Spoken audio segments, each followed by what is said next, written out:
உழு செய்யும்போது இந்த ஒரு இடத்த கவனிக்கலைனா உங்க உழுவே கூடாது. அது எந்த இடம் தெரியுமா? அஸ்ஸலாமு அலைக்கும் வரஹ்மத்துல்லாஹி வபரகாத்துஹு.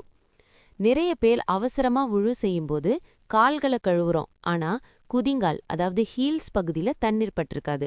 அந்த இடம் உலர்ந்திருந்தா உங்க உழு முழுமை பெறாது. பின்வரும் ஹதீஸ பாருங்க.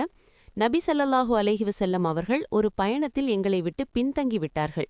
அசர் தொழுகையின் நேரம் எங்களை நெருக்கிக் கொண்டிருந்த நிலையில் அவர்கள் எங்களை வந்தடைந்தார்கள்.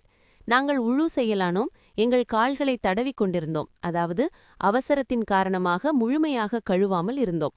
அப்போது அவர்கள் தமது குரலை உயர்த்தி, குதிங்கால்களுக்கு நரக நெருப்பால் கேடுதான் என்று 2 அல்லது 3 முறை கூறினார்கள். கால்களை கழுவும்போது குதிங்கால் மற்றும் கணுக்கால் பகுதியில தண்ணீர் எல்லா இடமும் படுறத உறுதி செய்யுங்க. உங்க தொழுகை அங்கீகரிக்கப்பட உழு சரியா இருக்கணும். இந்த முக்கியமான தகவலை மத்தவங்களுக்கும் ஷேர் பண்ணுங்க. இன்ஷா அல்லாஹ் எல்லாரும் சரியான முறையில உழு செய்ய இது உதவியா இருக்கும். இந்த வீடியோ உங்களுக்கு பயனுள்ளதா